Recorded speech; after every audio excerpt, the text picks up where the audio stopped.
Hi, everybody. Can you hear me?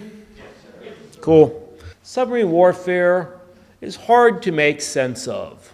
It may seem a little bit obvious, but I'd like to expand on that a little bit. Back when I was an undergrad at UNC Chapel Hill, back in the day, I had an hour between classes. And I was on campus, so I'd go to the library. And they had something called Warship Quarterly. It's now Warship.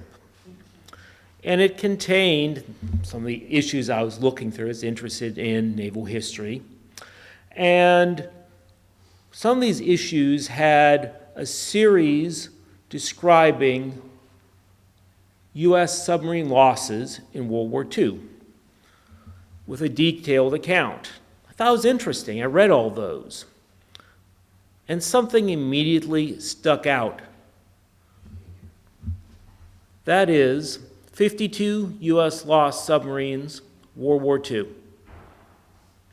How many of those do you think were well understood in the 1980s?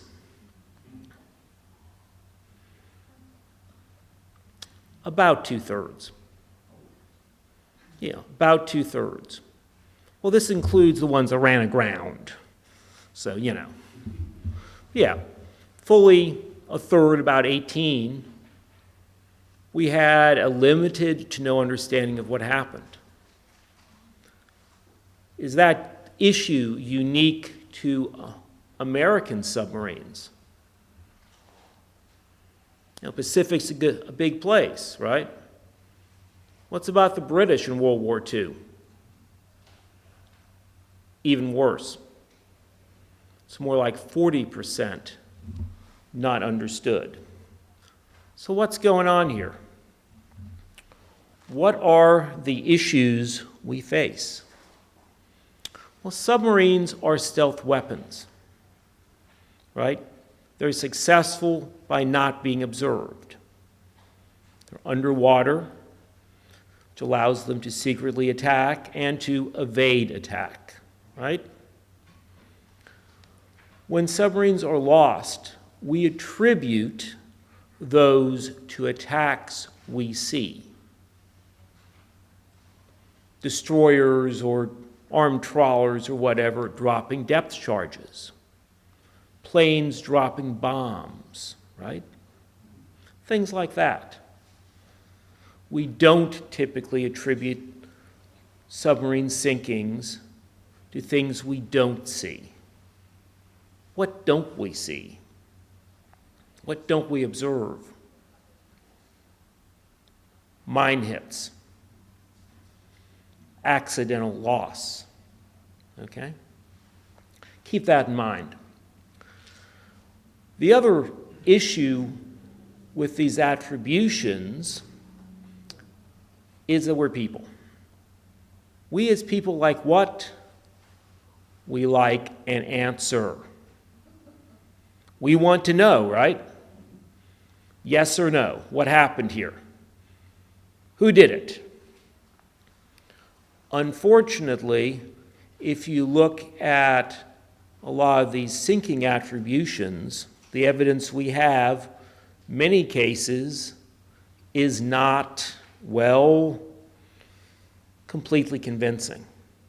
Sure, there are many submarine losses where the evidence is overwhelming as to what happened, either because there were survivors or, just because there's mass amounts of debris coming up. But there's a goodly number of others where the evidence of destruction is a little bit less certain, let's say. Okay? So sometimes we're not dealing with an absolute. We're dealing with a probability.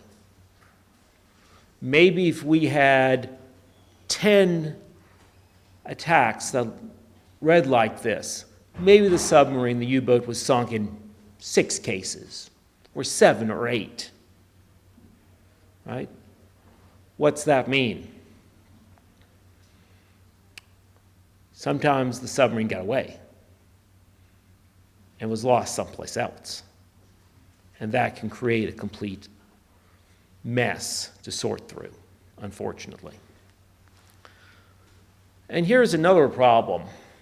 Sometimes a sinking attribution, even if it's strong, yeah, we know a U-boat got sunk.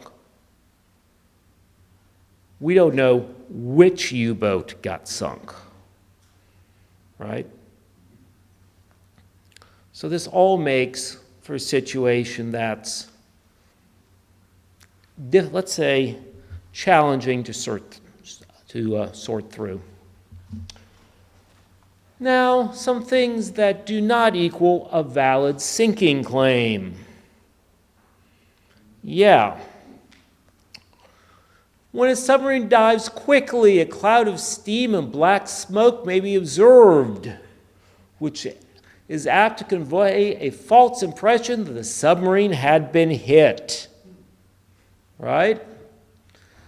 The black smoke is caused by fuel oil being discharged unconsumed into the exhaust pipe.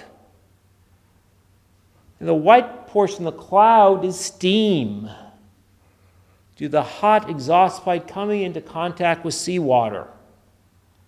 The venting of tanks can be confused for the fall of a shell. This was what the Royal Navy told its officers in 1918. Right? It gets worse. Same pamphlet. Damage to the hull alone may not appreciably impair the diving qualities of the submarine, and certainly will not disable her. Should the fuel oil, which are situated between the inner and outer hull, be penetrated, oil will, of course, appear on the surface. Oil seen on the surface must, therefore, never be accepted as proof of a submarine having been sunk or even damaged. Right? The Germans, during World War II, Luftwaffe, told its pilots much the same thing. If you see oil, don't assume that submarine sunk. What did the Royal Navy do late in the war to guarantee they'd really sunk U-boats? They kept dropping depth charges until they got massive amounts of debris, right? For exactly this reason. So we do have a major difficulty working through submarine loss assessments of all sides in both world wars. So there's a solution to this. Guess what it is? Find them. Identify them. Okay? This is actually a World War I U-boat, U-87, off the Welsh coast. So, who is doing this work to go out and find and identify submarine wrecks? We have crowdsourced it, to be blunt. It's probably 80 to 90% private individuals and groups. It's 10 to 20% governmental, okay? People and divers are going out and doing this. It's not governments, by and large. There are some notable exceptions. Okay? But usually it's people doing it with their own money. Okay? U-87 here is a unique kind of hybrid. A group got funding from the British Lottery to do sonar scans in Welsh waters.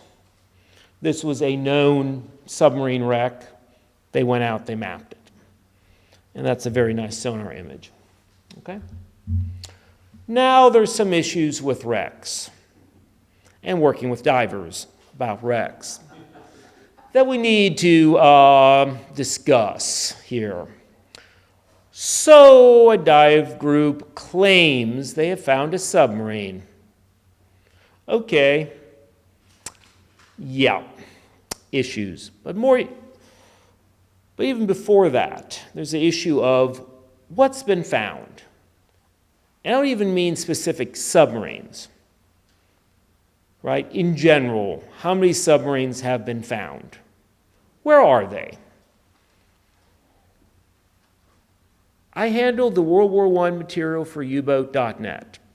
I work with the guy that wrote the book on World War II U-boat losses. We don't know, what submarines have been found and where. Why? There's so many submarines that were lost. There's so many divers. Divers don't necessarily talk. We're dealing on the World War I side, World War II is fairly similar, with people throughout Europe.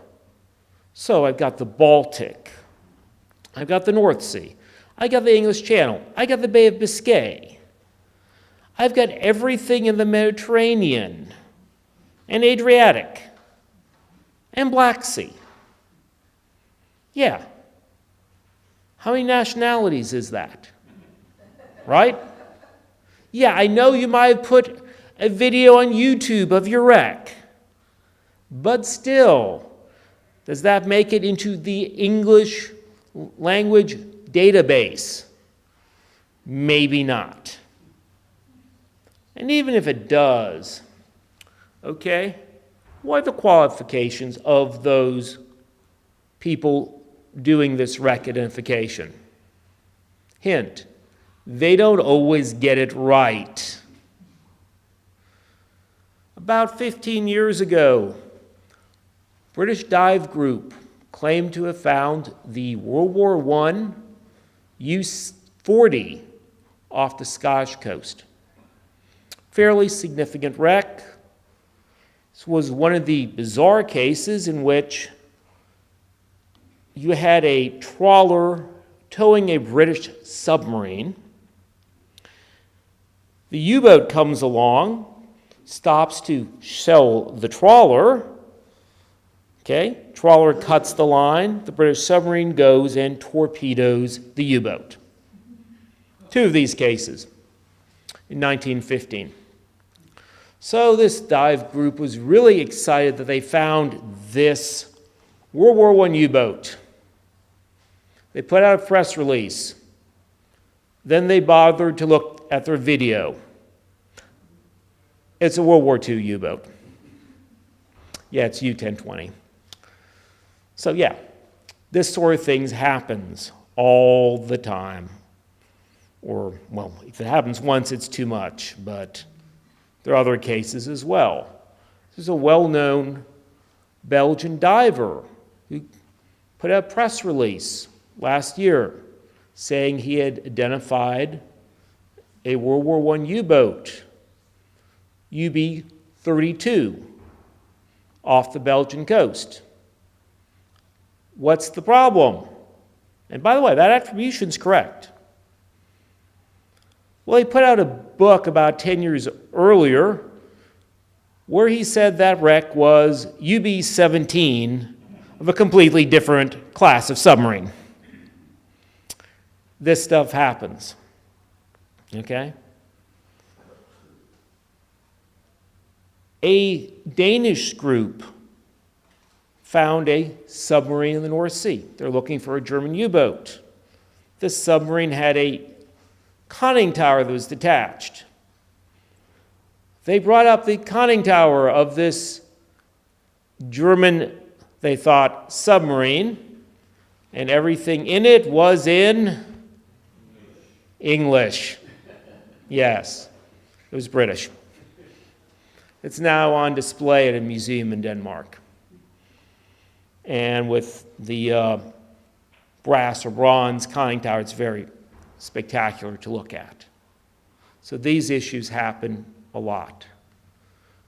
And even if people get the attribution right,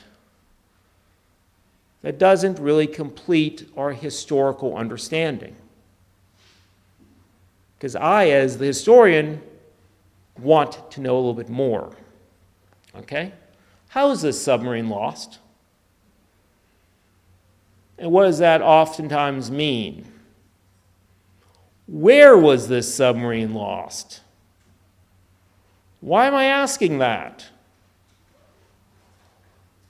What sinks submarines again that we don't observe?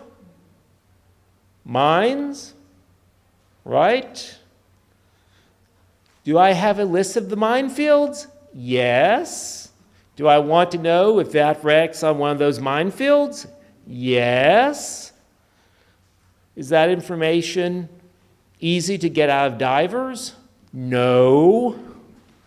So I know you guys. You don't like to talk, do you? Also, here's a subtle one. What direction was this submarine headed in? Why could that matter? Inbound or outbound? The submarine's not radioing, and some of those German submarines didn't, particularly in World War I, and it's on an egress route, we will assume that if it hits a mine, it's going straight down. So which way that bow is pointing is going to tell us whether it's lost outbound or homebound. We do this, okay? So I want to talk to you about a couple of the cases I've been working on, and then I want to draw some conclusions, both from World War I and World War II. Unfortunately, you don't get great pictures for these. No, you don't. There's reason for this. These are all wrecks that have been identified in the last 3 years, 4 years. Okay, this is D1 off Dartmouth, England. It's in the English Channel.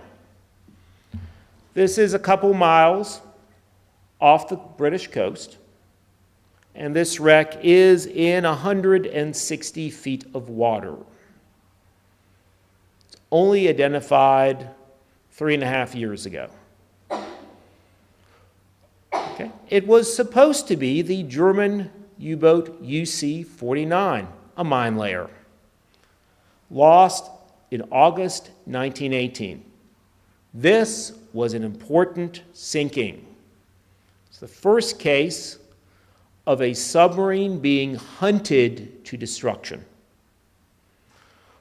Usually in World War I, submarines get spotted, they get rammed, or get depth charged, and they're sunk almost immediately, if they're going to be sunk.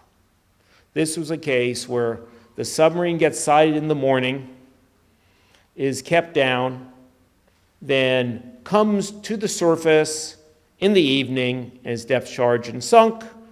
They drop a lot of depth charges on it, and they get a light bulb that was manufactured in Vienna, and to the Royal Navy, that was enough information. Okay, I had some doubts. For one thing, this submarine was a little bit busy during the time it was supposedly being held down by the Royal Navy. It was off torpedoing a ship a couple miles away called Portwood. Gee, yeah. And the other issue is there are 2 U-boats in the English Channel at the time. The other one claimed 3 ships hit in the Eastern English Channel. In reality, there were 4 ships hit in the Eastern English Channel. So UC-49 apparently would have survived its depth charging. I asked a diver friend of mine to organize a dive to this wreck. Okay? We found rather quickly it was not German. Why was that? Well, you know those World War II U-boats off the coast here? They're Type 7Cs, right? How many rudders are there in a Type 7C U-boat?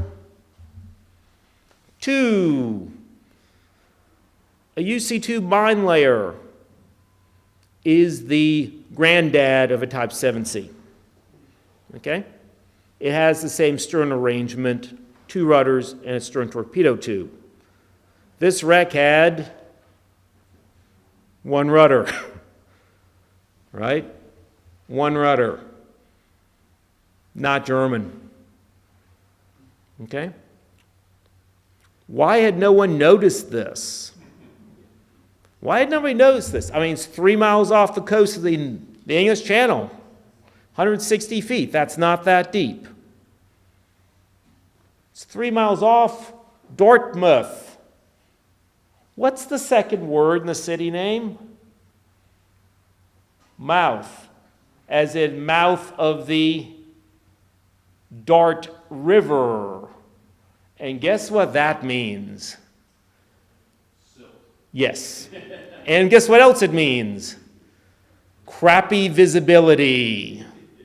So apparently, no one had ever noticed this, or the fact that it didn't have mine chutes up front either.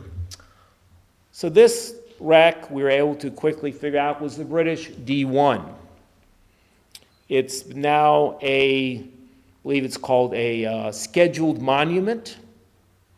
So it is protected. You can dive it, but you can't touch it or bring stuff up. Okay? And it's a very significant submarine. It's the first really capable submarine ever built. 2 diesel engines, 2 propellers. This is the sort of submarine that was used offensively. It's the first offensive submarine. Okay, and it's the prototype for the submarines the British would be building in World War I. Okay, so we're able to identify that one. Anybody know where the Lizard is? Have you heard of Land's End? Land's End. You go to the far west of England. You run out of land. That's Land's End. You go just south of there, there's Lizard Point. Off Lizard Point is a U-boat wreck.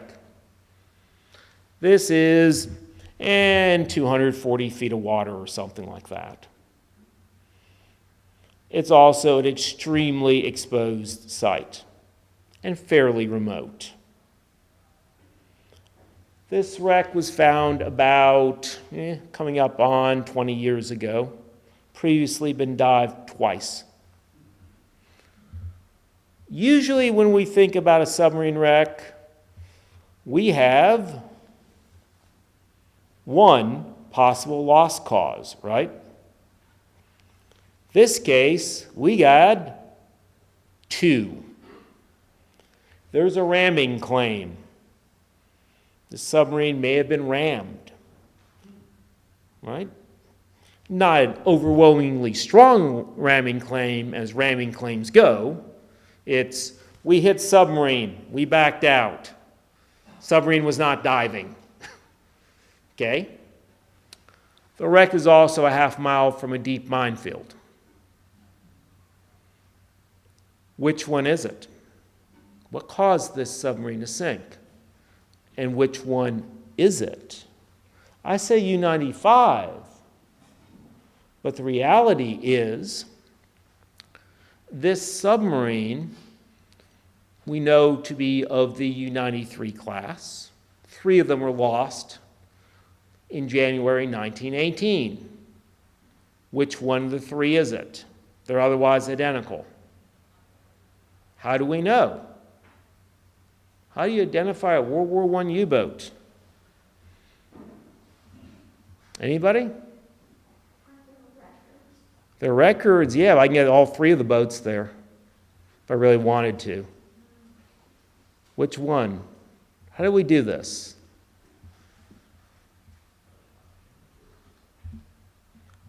You scrub the propellers. There are markings on the boss that will give you the shipyard that built it and the boat's number, okay? And some other information. But here's the thing. Every shipyard did this differently. So a AG Weser U-boat or a Blumenvoss U-boat marked their props differently than a Germania-Werft built U-boat. This submarine was built by Germania-Werft. They're the worst to deal with. You know why that is? They don't give the boat's number on the propeller. They give a batch. So U-93 through U-98, this is one of their propellers. And when U-93 and U-95 both disappear the same month, going through Dover to operate in kind of overlapping areas, you have a problem. But we're able to solve this. You know how? Because we'd previously found another one of those wrecks. And this one's in the eastern English Channel off the French coast. It looks like that. Guess what this submarine's problem is? What is this submarine missing? Its stern. And that was kind of instantly fatal, I'm going to say. There is no loss attribution in the Allied list to match this. Okay? There's no attack there in the eastern English Channel. This is only 20 meters of water. It's like 70 feet of water. Okay? And yes, you do see propellers. They're able to scrub them. So, we had this debate for about 15 years as to what this was, based upon the propeller dates and the characteristics of the patrols. Right? Eastern English Channel, more likely U-93 than U-95 because of their exact patrol areas. U-93 is Bay of Biscay, more likely come back home through Dover. U-95's off the English coast, that's more likely to do a circle and come back through the North Sea. But you can make arguments back and forth. So what did we have to do? We got the dates. We realized one of our key assumptions was wrong. We had been assuming that Germania-Werft, because they didn't have a dry dock pre-war, apparently, launched their submarines with their propellers already attached. Okay? So that got us, because the date on the one off Biscay was between the two launch dates, had to be U-95, right? Now what happens? Well, we realize that this propeller date is actually after both are launched. What's that mean? It means the U-boats were launched without propellers and were fitted later. Once we figured that out, that's U-95 probably rammed, so the damage is not incredibly obvious. And this guy off Hardelot, France, is U-93. Okay? And what's our guess as to what happened to it? I'm going to guess one of its own torpedoes went off. Yes. Did have stern torpedo tubes, it had reloads, had a very successful patrol, took out 4 ships from a convoy, among other things. Sank a big sailing vessel as well. But our guess is that one of its torpedoes went off in stern tube. Or actually, as they're working on it, probably not in the tube itself. Okay? So that's a game changer, right? And what is this? This is an operational loss, right? Sort of thing you're not going to find in the list of Allied attacks. The boat with the next patrol area down, U-84, to make the let's try to trace this by looking at ships sinking things really difficult. Yeah, that's in the Bay of Biscay, been found and identified. Parent operational loss as well. Yeah, game changer.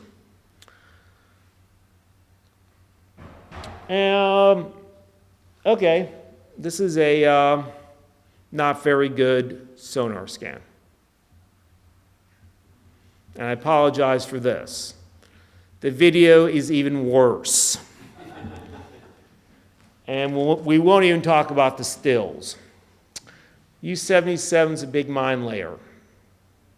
Disappeared in 1916 off the Scottish coast. Kinnaird Head. Pretty remote area of Scotland. What happened here? Well, the Royal Navy found 7 mines that this submarine had laid. What's the issue? This submarine carried 34 mines. Okay, during the pandemic, I was bored. I think there was a lot of that going around. But yeah, I was bored. I contacted a friend of mine in Scotland, Kevin Heath, who's one of the top wreck experts. And I said to Kevin, look, let's try to find some submarine wrecks. I've got some ideas where some U-boats could have been lost. Can you look through the UK hydrographic database of wrecks to see if there's anything that could match? Okay? So we know where the mines were swept. Is there anything close by that might be a U-boat? And he said yes. This wreck was about the right size, and it had 2 unique characteristics. First of all, it gave off oil.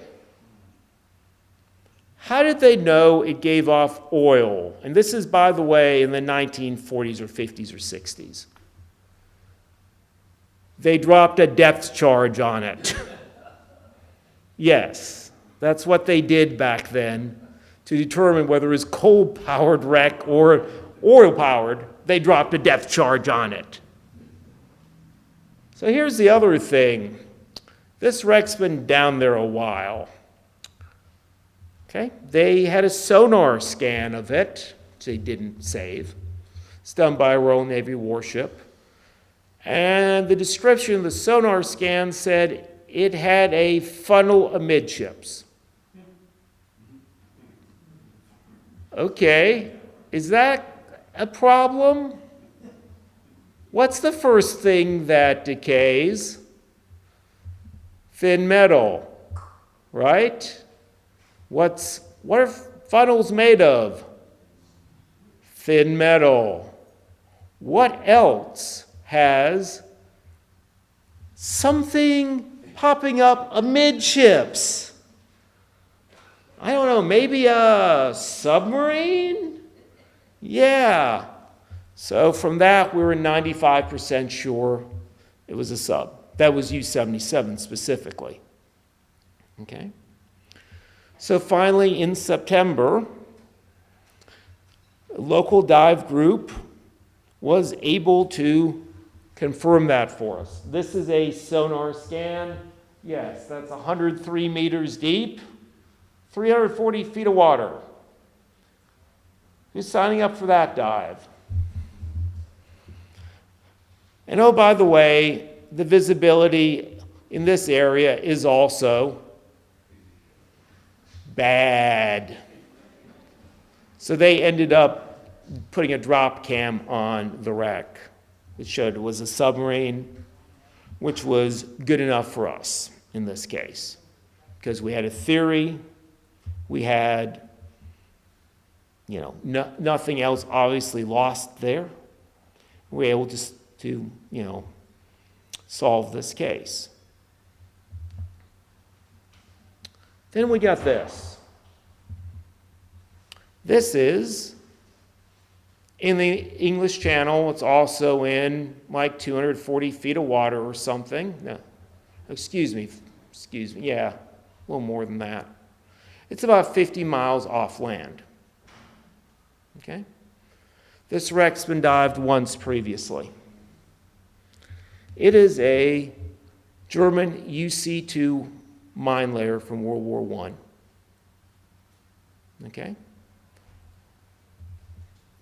They built, 64 of these. About 40 war losses. Which one is it? I say that because there's no anti-submarine warfare attack at that site. And it's also not on a minefield. Right? Which one is it? No. There's the deck gun for you. 88 millimeter gun, by the way. Now, I mentioned that because the big boats, the U-type, would have had two guns. Let's go back here. Oops, next one. Two bow and stern gun. Yeah, this is the 88. That's a 105 millimeter gun. 45 cal rather. So this is the deck gun. Our clue, guess what that is? Empty mine chute. The bow of these mine layers had 6 mine chutes. Okay. All 6 chutes are empty. We know it laid its mines. So why do I mention this? Well, because actually the possibilities are kind of limited. There aren't 64. There aren't 40. The actual possibilities we think right now are 4. Why? Because everything else has been found and accounted for. And it's actually a little bit better than that. Okay? Because we got 2 more wrecks of this type that haven't been identified yet. One's near its home base in Belgium. One is in the Straits of Dover, unfortunately on the French side. Why do I say unfortunately on the French side? The French have established a no-diving zone in the Straits of Dover on their side. So we couldn't dive it if we wanted to. It's a problem. Okay? We're going back this year to try to move more sand, or hopefully the sand is moved to get to a propeller to identify the wreck. Unfortunately, with the mines, had the mine chutes been full, it would have been more helpful. Because we know at least 2 of them got their mines out, and the other 2 are completely ambiguous as to what they did or didn't do on patrol. Okay. I'm also working with divers on wrecks in the Irish Sea. Fairly remote area. A couple UB-3 mine torpedo attack boats. The next version of this design is a torpedo attack boat, got rid of the mines, added 4 bow torpedo tubes, and that evolves into our Type 7 that's used in World War II. Those wrecks in the Irish Sea are in 330 feet of water. Okay? So, what am I describing here in terms of wrecks? Right? What am I describing? Deep, right? Oftentimes far from land, bad visibility, right? Where do I go after this is done? Well, nothing really. Why? Because these are the last known submarine wrecks to be identified around the UK. Okay? And yeah, dumb luck is a thing. What is this? British submarine G8, found off the Danish coast. They weren't looking for it, just wandered into it. Operational loss. So, with that in mind, where are we? Right now, World War I submarine losses, we're up to 80% explained. Right? About 5%, we have a theory. Didn't say it was 100% proven, but we got a strong theory. Like to find the wreck and identify it. And that leaves 15% that are missing still. Is it going to get better? Maybe. But we got to go further, deeper, and we're at the limits of what we can do with divers. Okay? If you're looking for a lost cause, these are the ones, this is the 80% broken down. Okay? Guess what? Half the losses the Allies had nothing to do with. Right? It's either mine or accidental. Surface ships, less than the mine, excluding our Q ships. This is Robert Grant's book, U-boat Intelligence. This is the best book on World War I U-boat losses. Came out 1969. A quarter of the losses, as we understand them today, are different than what's in here. A quarter. If you were to take a book from 20 years ago, same thing. Quarter different. We've had huge changes because of the wreck discoveries. Okay? Okay, so you're interested in World War II. This is for Innes McCartney's book. Innes dived all the wrecks in the English Channel. And he compared what the British said happened to these U-boats in 1946 to what actually we now know is the case. Immediately post-war, we thought there was one mined U-boat in World War II in the English Channel. There actually are 6. 18% of German submarine losses in the English Channel in World War II are from mines. We didn't know that before we had the wrecks, right? Where are we in the English Channel? On the World War II side, we are where we are on the World War I side. Right now, we have 2 missing U-boats, 1 unidentified wreck, and 2 air attacks that are credited with sinking a U-boat where we are missing a wreck. So what does that mean? Have we not found it yet? Did the U-boat get away? Is it the one that's mine, that's not identified yet? What's going on? What's the next step? We can't do much more with divers. We're going to have to go further out and deeper.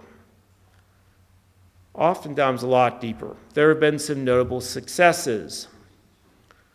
This is probably the best example. USS Grayback in the Pacific. It was identified or found about 3 years ago now in 2,000 feet of water. This was a purposeful search. It's one of about 11 U.S. World War II submarine losses where we found the wreck now.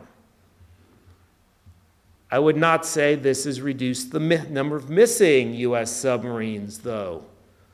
They knew to look well there for it. Why did they know to look where they did? Because they thought this was a strong sinking claim, right? Low-hanging fruit. Where do you start? The easier ones. Then you go to the harder ones. So the question is, what wrecks can motivate deep searches? What can do this? Obviously, some U.S. submarines can. Right now, there is one wreck that's motivating this in the North Sea. You would probably not guess what it is. There's one submarine wreck that there are 4 groups looking for throughout the North Sea. It's the Polish Orzel, which disappeared in 1940. Along the way, they blunder into other submarine wrecks. This is a wreck that is driving the research, right? I don't know how much money and effort is going to be available once this finally gets found, or the Dutch U-13 that's also missing get found, right? After that, you're left with German and British. Those aren't unique. This is unique, right? Dutch U-13 is unique too. It's the only missing Dutch boat. Plenty of missing British and German submarines, right?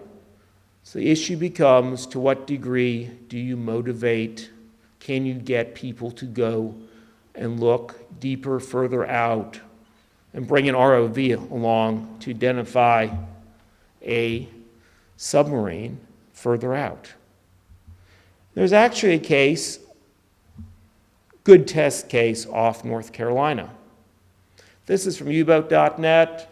Obviously, the green is Norfolk. The blue are the 4 1942 U-boat sinkings. The orange is U-521, which is sunk in 1943. What's the yellow? Well, it's a 1945 sinking and a placeholder for a missing 1945 U-boat. In April, or let's say spring 1945, a number of U-boats operated off the U.S. coast. U-879 and U-857 were assigned to operate here. One of them got here, at least one. They both sailed from Norway, radioed along the way. One of them sank 2 ships, the Belgian Airman and the Swift Scout, and damaged the third, the Katy, and then was sunk,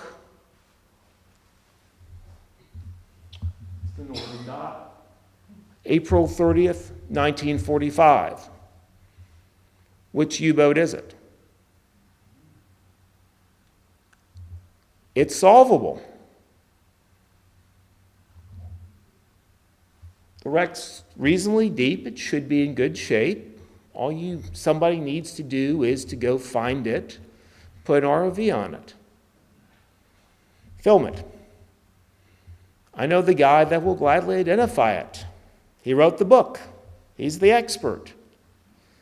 Question is, are there resources available now or in the future to do this? Because this is kind of the low-hanging fruit right now. Known wreck, real historical issue. Does this happen? And oh, by the way, where's the other submarine? It's missing. We don't know. Could be somewhere off the U.S. East Coast. That's where it's supposed to operate. Maybe we'll find it someday. So with that in mind, if you got any questions, I'll gladly answer them. Anybody? Yeah. When you talk about Russian submarines, when the former Soviet biggest boat ever built sunk, what was that, 10 years ago? 15, yeah. Kursk. It was attributed to the same thing. The fuel exhaust from the torpedoes exploded. Yeah. Same thing. Yeah. That's why you have to study this stuff. Yeah. I mean, it's remarkably similar across the wars. You know, submarines go down on their own, and we don't attribute losses to that. It's more than we think in both wars. And of course, you know, submarines keep going down. The Indonesians lost one, a year or two ago? The Argentinians lost one like 5 years ago?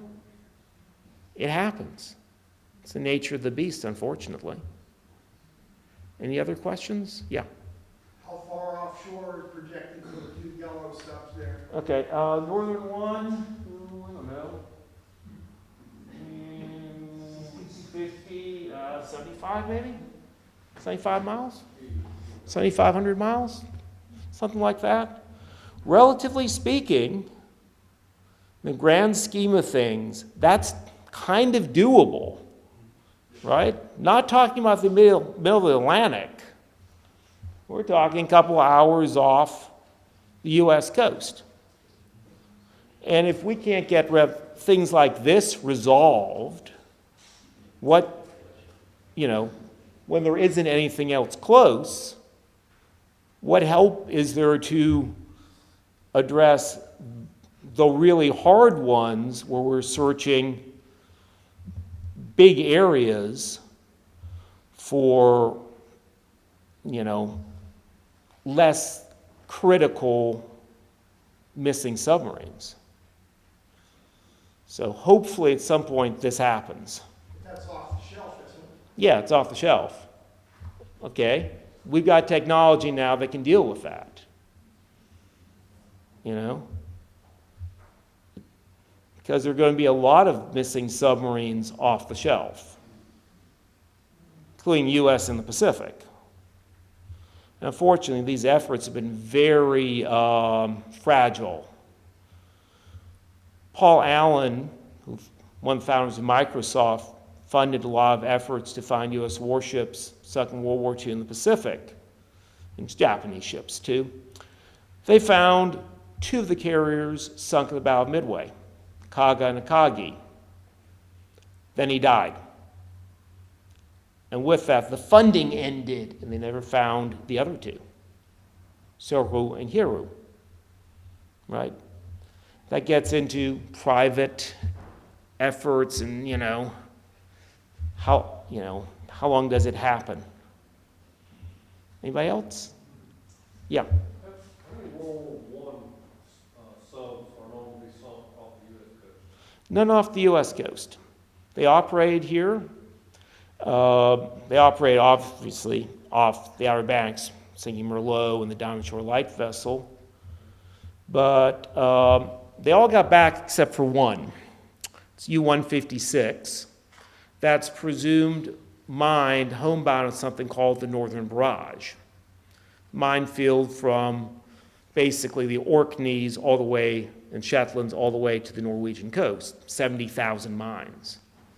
That is the big question mark for World War I U-boats.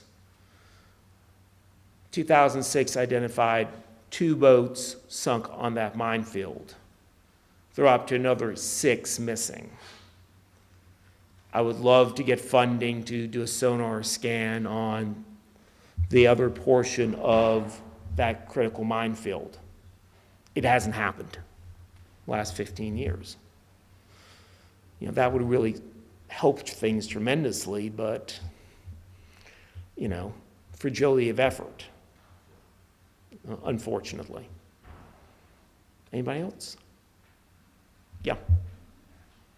Michael, right? Yeah. So, Michael, how did you get into this area of research? The internet's a lovely thing. I had an interest, and basically somebody emailed me something about wrecks off the Belgian coast, and that kind of inspired me. I'd always had an interest in World War I submarine warfare because I read a good book on it, so it just kind of ran from that. Yeah. Do you dive? I do not. I don't dive. I just work with divers. I just tell them where to dive. You, dive there, dive there. Take pictures, scrub stuff for me. I'll tell you what it all means later. Yeah, that.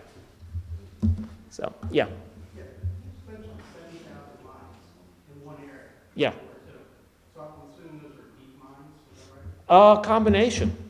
Some of them, they did 2 levels. They did some set against surface ships, surface submarine, and they said some deeper against a submerged submarine. They were swept up, but there are still some mines on the bottom of the ocean, and occasionally someone will trawl one up, or you'll, come across them. There's a big issue with unexploded ordnance in Europe in general, on land and underwater from the wars. Yeah, a lot of trawlers mysteriously disappeared in 1919 and 1920, where they trawled up a mine, basically. Yeah. Anybody else? Okay. Well, thank you for coming out.